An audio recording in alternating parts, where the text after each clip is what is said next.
Disclaimer. Before I begin, this episode contains horrific imagery that may not be suitable for all listeners. You have been warned. I am not a native Spanish speaker, and this episode will feature some Spanish words, so apologies if my pronunciation is not up to point. Thanks for understanding.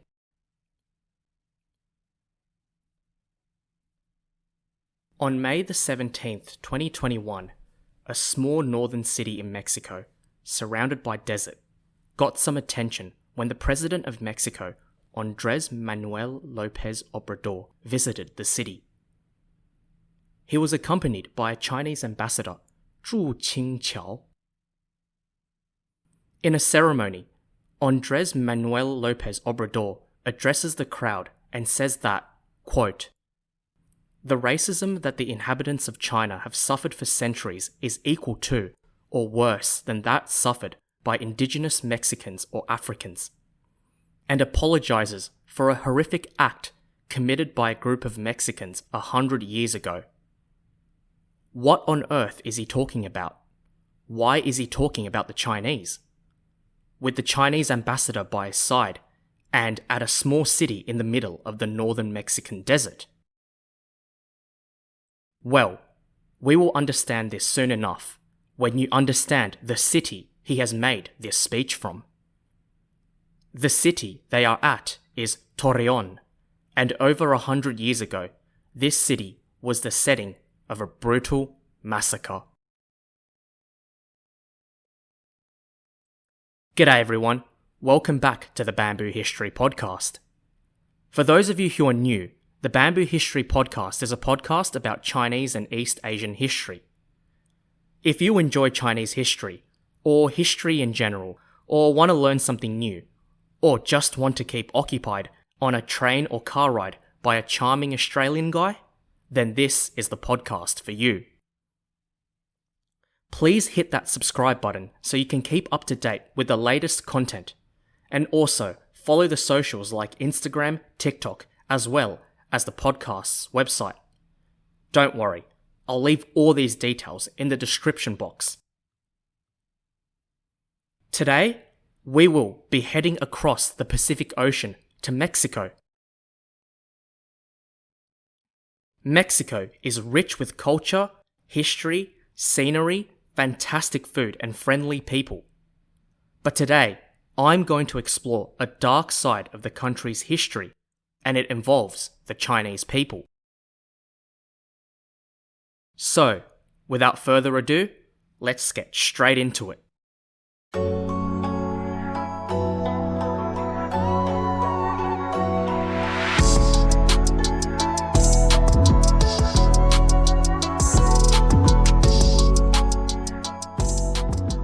Torreón, spelt Torreon, is a city in the Chihuahuan Desert in the northern Mexican state of Coahuila.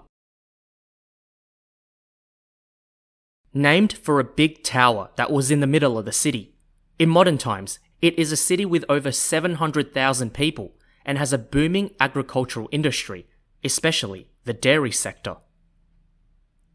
The city also has a vibrant multi-ethnic community, with not just local Mexicans, but also French people, Arab people, German people, and Chinese people. For many people in the Western world, you might be surprised to hear that there is a Mexican-Chinese community. But the Mexican-Chinese community has been around for hundreds of years, dating back to the 1600s. Although a sizable community only formed in the late 1800s. These early Chinese immigrants started out as labourers, but gradually this shifted as many of these Chinese became merchants, presumably because they got wealthier. In Torreón in particular, the Chinese were very successful. Apart from merchants, they helped build a tram connecting Torreón with another city. They ran local laundries, built a bank, and the farms that were ran by the Chinese fed the local population. In fact, the Chinese were so prosperous in Torreón that it attracted attention from China itself. Kang Youwei was a prominent reformer who led China's 100 Days reform. He came to Torreón in 1906 and made some investments there, which allowed the local Chinese to build that bank. And the bank in turn provided the funds used to build that tram. The Chinese successes in Torreón, however, were not met kindly with the Mexican locals. In fact, the presence of Chinese immigrants in Mexico was met with hostility, fear, and suspicion by the local Mexican population. Why? Well, the reason was actually very simple, and it's a reason behind the anti-Chinese sentiment of many other countries back in those days, and for any anti-immigrant sentiment for that matter. And that is, we don't like them because they're here to take our jobs. Does this one sound familiar to anyone? You see, many local Mexicans feared that the growing Chinese influence was robbing them of opportunities. Take, for example, the stance of one of its political parties at the time, the Mexican Liberal Party, which in 1906 put forward its anti-Chinese immigration stance, stating that, quote, "The prohibition of Chinese immigration is, above all, a protective measure for workers of other nationalities, principally the Mexicans. The Chinaman, disposed in general to work for the lowest wage, submissive, petty in his aspirations, is a great obstacle to the prosperity of other workers." End of quote. An article in the newspaper El Tiempo, published just days after the Torreón incident, had also referred to the Chinese immigration as a quote-unquote plague, likening the Chinese to a disease. In 1910, in Torreón, anti-Chinese demonstrations were held at the Mexican Independence Day celebrations. During these demonstrations, a man named Jesus C. Flores spoke out against the Chinese. In his speech, he talked about how the Mexican women couldn't get jobs in the laundry business because Chinese people were taking these jobs. He also talked about Mexican men, and they weren't able to find women to marry because the Chinese men were taking the women as well. He also said that the Chinese had made all their wealth in Mexico, in Torreón, but yet instead of using it here, they were sending it all back to China. He used this to justify hatred towards the Chinese and voiced to expel them from Mexico. What happened in Torreón was just a breaking point of the growing resentment towards the Chinese that had started many years prior to the incident that we're going to talk about. In fact, what was going to go down in Torreón was being overshadowed by much larger events unfolding in Mexico at that time. You see, the leader of Mexico was a man named Porfirio Diaz, who had ruled for 30 years and was basically a dictator. In Diaz's later years, poor economical management and authoritarian rule made a lot of people unhappy, and they wanted change. The problem with this, though, was that Diaz was a dictator, and he wasn't just going to give away his power willy-nilly. So, a group of people, led by a man named Francisco Madero, mounted an insurrection and fought the government, triggering the start of the Mexican Revolution at the end of 1910.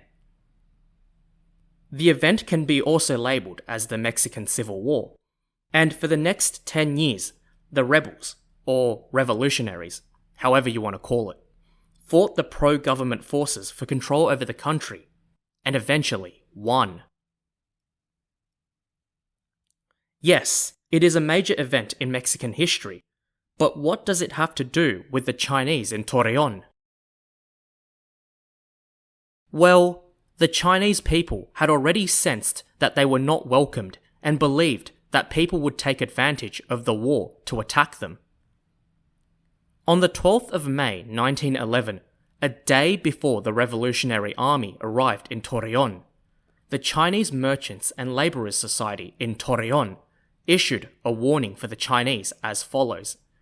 This is a translation from the original Chinese version. Quote, "Brothers, attention, attention. This is serious. Many unjust acts have happened during the revolution. Notice has been received that before 10 o'clock today, the revolutionists will unite their forces and attack the city. It is very probable that during the battle, a mob will spring up and sack the stores. For this reason, we advise all our people, when the crowds assemble, to close your doors and hide yourselves, and under no circumstances open your places for business or go outside to see the fighting. And, if any of your stores are broken into, offer no resistance but allow them to take what they please, since otherwise you might endanger your lives. This is important. After the trouble is over, we will try to arrange a settlement." End of quote. Sadly, as the events unfolded, a warning like this was not enough for them. On the 13th of May 1911, the Revolutionary Army, around 4,500 strong, attacked Torreón, which was defended by a government force of less than 1,000. The fighting lasted 2 days, and on the 15th of May, the defenders abandoned the city and fled, leaving the gates open to the revolutionaries. As the revolutionary soldiers entered Torreón, they banded together with some of the locals, some of them even women and children, forming a 4,000-strong mob. The mob then took to the streets, looting from stores and attacking people, basically taking advantage of the fact that the city had a power vacuum and was effectively lawless. Amongst the mob were also thugs and petty criminals, definitely looking to take advantage of the situation. This was also when the mob used this opportunity to release some of that pent-up anger towards the Chinese. The mob, which was fired up by racist speeches, wanted to attack the Chinese, and allegedly, a herb seller suddenly yelled out, "Let's kill the Chinese!" And this was when the tragic massacre happened. Apparently, one of the revolutionary commanders, Benjamin Argumedo, had also given the mob license to kill the Chinese. Any Chinese person, man, woman or child, who were in sight of the mob were killed, with their bodies robbed and mutilated. Chinese-owned businesses were sacked, and the bank that they had built was emptied of all its money, with all the employees killed, their body parts thrown out into the streets. Back in those days, the Chinese men had those cute pigtail hairstyles, and the Mexicans would drag the Chinese by their pigtails if they tried to flee.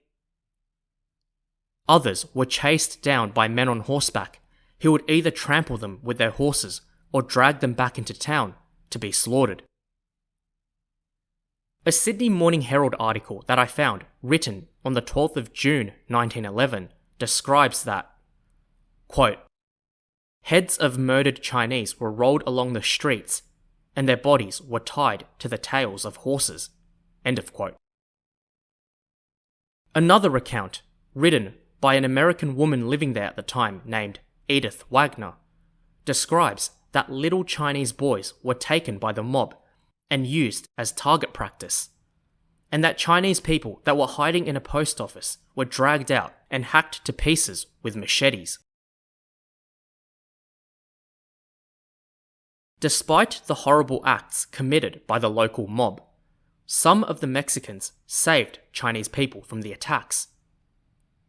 The most notable of these was by Hermina Alvarez, who was a daughter of one of the revolutionary commanders and had saved 11 Chinese people when she told the incoming soldiers that they would have to go over her dead body to kill the Chinese. The massacre only stopped when the leader of the Revolutionary Army, Emilio Madero, proclaimed a death penalty for anyone who killed a Chinese person. But by the time this had happened, 10 hours had already passed. All in all, 303 Chinese people were killed that day.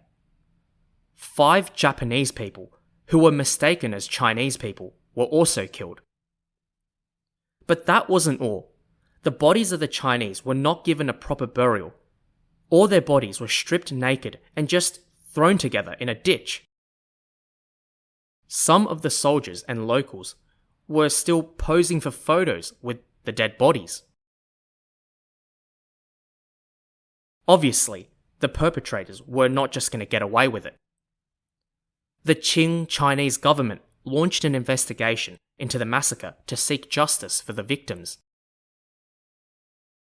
The Qing government demanded compensation from the Mexican government, 100,000 pesos for each Chinese person that was killed in the massacre. This wasn't paid. When the Qing government was replaced by the Republic of China government, they too also chased the Mexican government for compensation. But again, it was not paid. In the end, the attackers were not brought to justice, and everything ended just like that.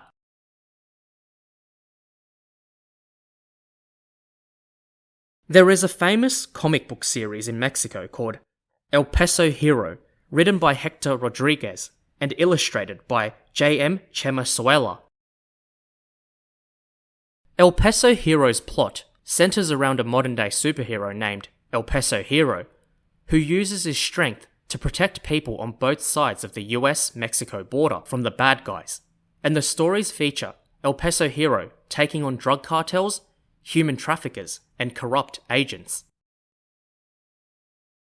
In one of the issues, however, El Peso Hero teams up with a Special Forces commander named Enrique Chong to fight the baddies. Enrique Chong, or El Comandante Chong, has the skills akin to that of the Marvel hero Hawkeye. The comic then talks about the Torreón massacre, and that El Comandante Chong is a descendant of one of those Cantonese families affected by the massacre. Hector Rodriguez says that El Comandante Chong and the need to talk about the Torreón massacre was based off his upbringing, which included stories passed down by his father about Asians getting harassed, and a Mexican-Japanese teacher he once had who had also told him about the discrimination they faced and suffered as Asians in Mexico. It might just be a comic book story, but El Comandante Chong is a key for modern Mexican people to understand a dark part of their history that has been overlooked for a long time, and perhaps better understand the contributions of a small but resilient Chinese community in Mexico.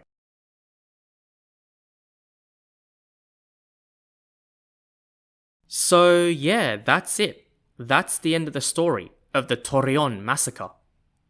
I hope you all learnt something new. Remember, don't forget to subscribe to this podcast, as well as to follow my socials. Those links will all be in the description box. Going back to the apology speech that Mexican President Andrés Manuel López Obrador made in 2021, he concludes his speech with the following.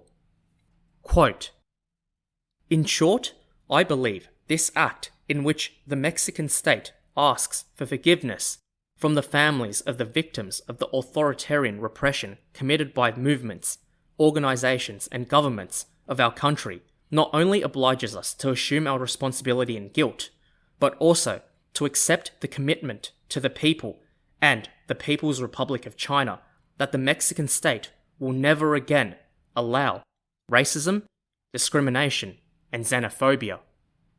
End quote. Even though an apology does not right the wrongs of this horrific event, and an apology speech to a country like China that has been giving Mexico economical support may also be politically charged, but it is still important because speeches like this from the president gives the Mexicans awareness of this dark spot in their history. Just to be clear, especially for any Mexican listeners, is by no means a criticism at the country or its people. I've been to Mexico. I love the country and its people and appreciate the positive things that they have done in history. My hope is that this episode will give everyone, not just Mexicans, a better understanding of the disastrous consequences of racial hate and how we, in the modern era, need to be more understanding of each other's cultures, beliefs, and motivations to prevent tragedies like this from happening in the future. I chose the Torreón massacre in particular because I felt, at least from a personal perspective, that this topic hasn't really been covered much in mass media, hence I wanted to talk about it. Anyways, thank you everyone for tuning into today's episode. Enjoy the rest of your day or evening, and I'll see you all next time on the Bamboo History Podcast. Bye for now.